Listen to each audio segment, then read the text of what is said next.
सुप्रभातम प्रिय विद्यार्थियों। अपना संधि का टॉपिक चल रहा था, उसके अंदर अपना संधि का परिचय हो गया था, जिसमें अपन ने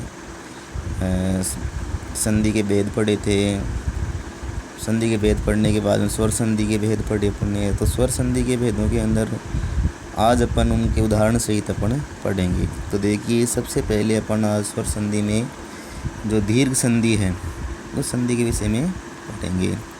तो देखिए, दीर्घ संधि को पढ़ने से पहले अपन इसका एक सूत्र है जो देख लेते हैं, जिसका नाम है अकः सवर्णे दीर्घ है। मतलब क्या हुआ, जैसे मान लीजिए इसकी परिभाषा आपकी कि अक एवं उसके सवर्ण को दीर्घ आदेश होता है। अब क्या होता है कि महेश्वर सूत्र के अंदर ऐसे लेकर के ली तक की ऐ ई उण रिल रिक, तो ये अक प्रत्यार होता है। और सवर्ण का मतलब ये हो गया कि जो अक हैं इन्हीं का सवर्ण, जैसे ए का सवर्ण क्या हो गया आ, ई का सवर्ण क्या हो गया बड़ी ई, ऊ का सवर्ण क्या हो गया बेटा ऊ, री का सवर्ण क्या हो गया बड़ा री। लेकिन री का कोई सवर्ण नहीं होता है, री छोटा ही रहता है, ह्रस्व ही रहता है, दीर्घ नहीं होता है। अब देखिए, अपन इसके अंदर इसके जो नियम है वो देखते हैं। तो देखिए, इसमें अगर मान लीजिए प्रथम पद का अंतिम वर्ण ए है और द्वितीय पद का प्रथम वर्ण अगर मान लीजिए दोनों जगह ए है तो क्या हो जाएगा आ हो जाएगा। उसी प्रकार यहाँ ए है और इधर आ है तो दोनों में आ हो जाएगा। इधर भी आ, इधर ए है तो आ हो जाएगा। दोनों जगह आ है तो आ हो जाएगा। और अगर मान लीजिए ई है तो दोनों जगह मान लीजिए ऋस्व ई है तो उसको दीर्घ हो जाएगा। अगर एक जगह ऋस्व है दीर्घ है तो दोनों को दीर्घ हो जाएगा। इधर दीर्घ है इधर ऋस्व है तो दीर्घ, इधर दोनों जगह दीर्घ है तो भी दीर्घ हो जाएगा। उसी प्रकार ऊ का है, इसी प्रकार री का है, तो इन सब का एक ही है, समझे ना। तो इसमें दीर्घ आदेश होगा। अब देखिए अपन क्या करते हैं, उदाहरणों में देखिए कि जैसे मान लीजिए अपन ने उदाहरण लिया दैत्यारी।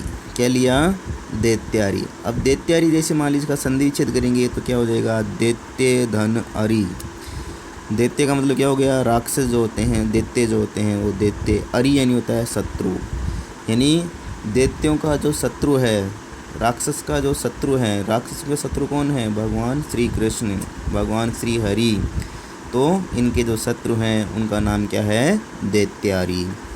तो मैंने कल भी कहा था कि सार्थक शब्दों की क्या होती है, संधि विच्छेद होता है या संधि होती है उनकी। तो अपन ने देखा दैत्य का मतलब हो गया, अरि का मतलब भी हो गया। तो देखिए, इसमें दैत्य में ये ए है, ए के अंदर क्या ये है, ये में क्या मिला हुआ है ए, इधर ए है, इस ए में भी क्या मिला हुआ है ए, सॉरी ये ए तो ए ही है। फिर देखो दोनों ए मिल करके क्या बन गया आ। और ये देखो अब इसकी जब स्थिति देखते हैं, इस ये में से ए चला गया तो ये कैसा रह गया हलंत। ये दोनों आ हो गए थे तो ये आ लिख दिया, ये ए यहाँ पे चला गया तो ये री यहाँ पे लिख दिया।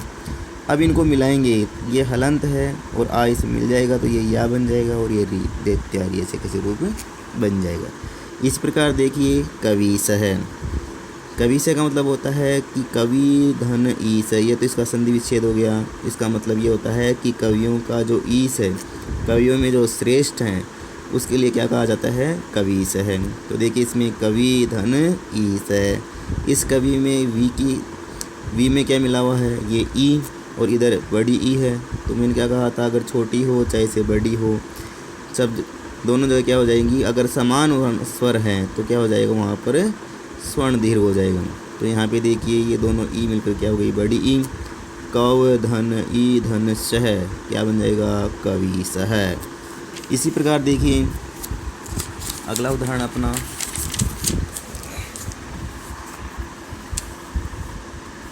भानुदय। भानुदय में देखिए भानु धन उदय, भानु में क्या मिला हुआ है ऊ, और इधर भी क्या है ऊ, दोनों ऊ मिलकर के क्या बन गया बड़ा ऊ। इधर स्थिति क्या रह गई, इस ऊ को यहाँ पे अपनी स्थिति में लिया तो ये कैसा रह गया आधा, तो ये क्या हो गया भान धन, दोनों ऊ मिलकर क्या बन गया था बड़ा ऊ। तो ये ऊ और ये दय, तो क्या बन जाएगा, मिलाएंगे तो क्या बन जाएगा, भानुदय। भानुदय का मतलब क्या होता है कि भानु का उदय, सूर्य का उदय। भानु यानी क्या होता है, सूर्य। तो ये क्या हो गया, भानुदय का मतलब हो गया सूर्य उदय या सूर्य का उदय। अब देखो इधर पितृणम। इस पितृणम का क्या संधि विच्छेद होगा, पितृधन ऋणम। मतलब क्या हुआ कि पिता का जो ऋण है वो क्या कहलाता है, पितृणम। तो यहाँ पे देखिए पितृ में जो ये त्रि है, इस त्रि में क्या मिला हुआ है, री। इसको रे नहीं बोलेंगे, इसमें क्या है, ये री की मात्रा है इसमें। तो ये री और इधर री है, दोनों री मिलकर क्या हो जाएगी, दीर्घ री।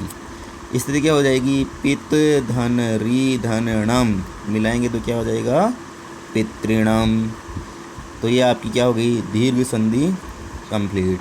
इसके आपको एक एक उदाहरण आपको अभ्यास कार्य जो आपकी नोटबुक है उसके अंदर आपको क्या करना है, अभ्यास कार्य के अंदर आपको एक एक इसका उदाहरण आपको करना है।